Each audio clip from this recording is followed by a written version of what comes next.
Hey guys, Thornton here, coming back at you with another video. Today we're taking a look at the newly released mouse from Steelseries, which is called the Aerox 3 Wireless. A lot of us have been wondering where in the world Steelseries is in the world of lightweight gaming mice, so super happy to see this release from them and get my hands on it and be testing it over this past week. So stick around here about the build quality, performance, features, whether it's going to be worth that price and then right for you. You can find the Aerox 3 on Amazon or Steelseries website for just $100, which I shouldn't say just $100, definitely really expensive, but considering what the go-to wireless mice, I guess you could say, being the Razer Viper Ultimate and G Pro Wireless being $150, so coming in $50 under that definitely puts it in a good spot there, a decent competitive pricing and a good consideration for what's on the market right now.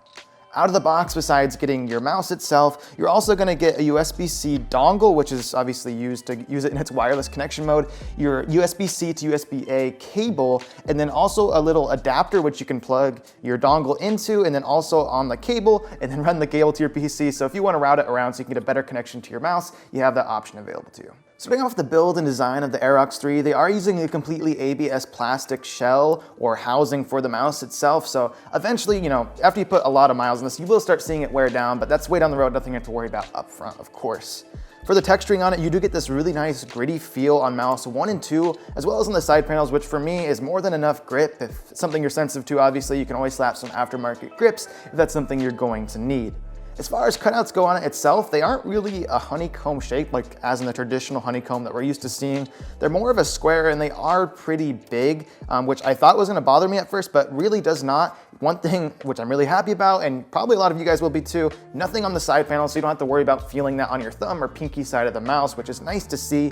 They do run up a little bit onto mouse 1 and 2, just a little bit, not too much. Even when I'm in like a pretty high up claw with my fingers up like this, still not getting into the honeycomb cutout, so nothing to worry about there. Going on to the bottom, you still get that honeycomb cutouts, and also right below it, you get this kind of translucent housing, which I think they just put that there because the RGB shine through creates for a cool look, but also doubles as a horrible place for trapping things like hairs and dust. So I don't know how it's gonna be cleaning that out over time, especially. So a little bit unfortunate that's there, but obviously I understand why they're doing it, to cut down on weight and also create that cool shine through for the RGB.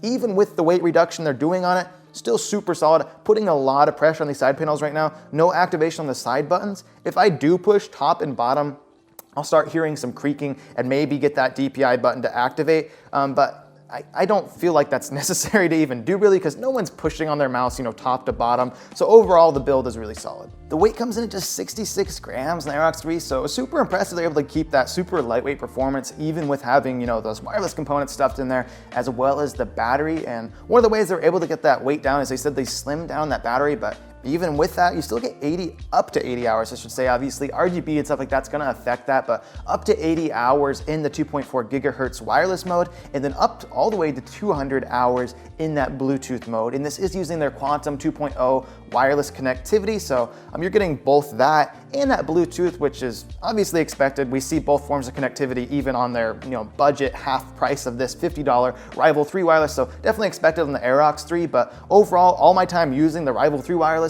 and the Aerox 3 wireless in that Quantum 2.0 or 2.4 gigahertz wireless connection mode, super spot on for me, giving me no issues. The included charging cable is a super mesh, I have to say, super nice. So if you do get stuck in the pinch where you have to use it while you're charging, you still should be completely fine. It doesn't hold its shape. I mean, it's not like a paracord, but still gives you everything you would need out of a cable. Throw it up in a bungee, you'll definitely be completely fine.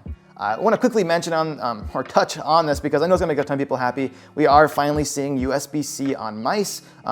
Obviously the cable's USB-C and then also the dongle's USB-C. So if you are worried about it or you don't have a USB-C connection on your PC itself or an I/O spot for that, just remember that this adapter here, you can plug your dongle into this and then take it from USB-C to the USB-A standard end. So even if you don't have it on your computer, you can still transfer it over, but really cool seeing that they're moving towards that USB-C connection, which I know is gonna make a lot of you guys happy. If you've used the Rival 3 or the Rival 3 wireless and you've enjoyed those shapes, well then you're obviously going to love this shape too, because it literally is exactly the same, just a spitting image, obviously with the fact of it being reduced weight and wireless makes it different, but overall the shape itself, exactly the same dimensions on it. If you haven't used it before, it is an ambi shape, but you're only getting buttons on that left side, so reducing it down to right-handed users there. It has these basically completely flat sides, and then towards the back you get that spot where it kind of either concaves in or flares out depending on which way you're going, which for me, I love the shape of it. It's definitely opening it up to a large amount here, having those flat sides. So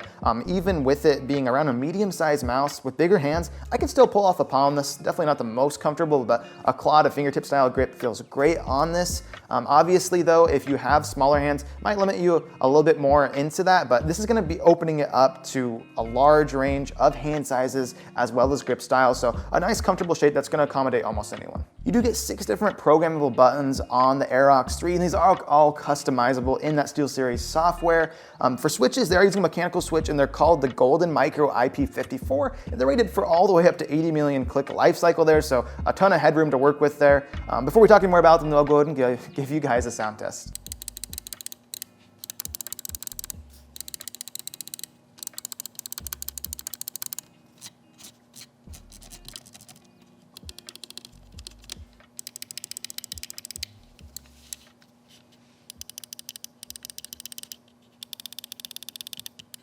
As you guys can hear from that sound test, nice clicky tactile response, definitely not bad at all. So far, really enjoyed them and no issues as far as them being responsive for me so far, or any double clicking or anything like that. Very little pre or post travel, although I have had a little bit of crunchiness in my left click. I do believe it's just my copy though. Sometimes on the post travel of it, that little bit there is there. Side to side play though, basically non-existent, which is really nice to see for the separated clicks as well. So really nice solid build on these, as well as nice feel and sound to them. Moving on to the side buttons, definitely personally for me gonna be a huge dislike on this, and something I just really wish they could have changed. I feel like it's also gonna be not really well received by the community in general. Really small, thin side buttons, and the weird thing is they come out to a point on the top, which is just, why did they decide to do that? I don't know who requested this or who this is for. For me personally, they're hard to find while you're playing, and they just feel uncomfortable to use. Obviously, it's something that you can get used to over time. It's just a big dislike for me, and I just wish they could have changed it. The buttons themselves though, they feel pretty good. Definitely a little bit of post travel on them, a little bit of mushiness, but nothing out of the ordinary. It's just the design and how they implemented them into the mouse itself, which is just weird, and I wish they could have done something different with the design. Would have definitely improved it, the mouse overall for me. Moving on to the scroll wheel, I love SteelSeries scroll wheels. They do a great job with them. Low profile, nice tensioning on it. You get good tactile bumps, so definitely nice there. And then finally you have your DPI button down below that, which is gonna allow you to cycle between your preset stages in their software. Moving on to the bottom of the mouse, down here is where you're gonna find your switch, where you can either go between that 2.4 gigahertz wireless connection mode or their Bluetooth, and when that switch is in the middle position, your mouse will be completely shut off. Even if you do have it in one of the connection modes though, eventually it will just go to sleep or shut off by itself, and then unlike the Razer Viper Ultimate or G Pro Wireless where you just have to move it to turn it on, with this, just like the Rival 3 Wireless, you actually have to physically click a button to turn it on, which you might like or not like. It doesn't bother me. It's just another way for them to save on that battery life, of course.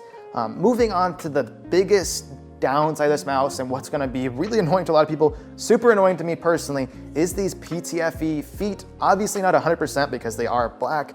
They don't have that nice clear kind of grayish tint to them like that virgin PTFE would have.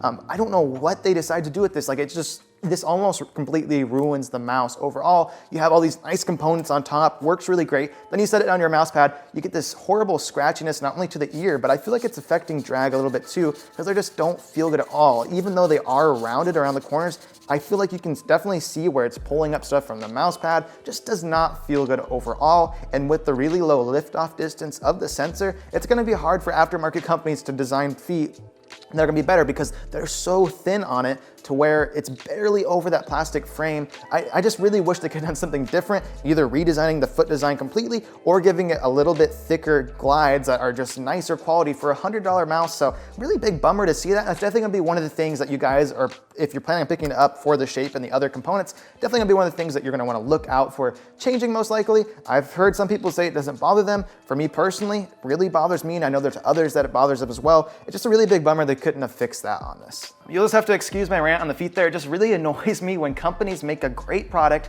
but they leave tiny things out like that that just kind of, just almost take the mouse down to a lower level or just make it hard to use. It would have been really nice to see that improved on. For the sensor though, on the bottom of the mouse, they're using the TrueMove Air sensor, which gives you a DPI adjustment from 200 all the way up to 18,000. And so far for me, super spot on, also power efficient, helping with that battery life as well.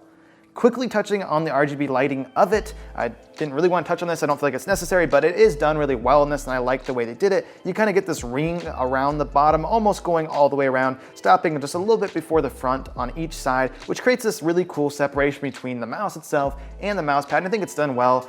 You can change this in the settings, but when you do move it, the RGB will shut off just to preserve that battery life as well. Overall, I really like where this mouse was headed. I do think they fell short. Obviously, big improvements I think need to be made in the feet. The side buttons are something you can get used to, but even after using this for multiple days, the feet still feel really scratchy and just bad overall. So really just wish they could have changed that. Obviously it's not. So I'm not saying don't buy it. If you do plan on buying it though, just go into it realizing the issues it has and that you're most likely going to want to fix those feet. If the feet were fine, it would be a total recommendation for me. Just having that being an issue right out of the box is a super big downside and just makes you wonder what Steelseries was thinking when they designed it like that. So overall, I like the mouse. Just those small improvements, or I guess you could say big improvements, are needed to make it a really top tier competitor. Thank you guys so much for watching. If you found the video helpful or informative, please hit that like button for me and do consider subscribing for more content just like this coming up in the very near future. If you guys have any questions about the Aerox 3 or just my time using it or about it in general, definitely let me in the comments down below and I'll try my best to get back to you quickly and also with the best response I can. And I'll see you guys in the next one.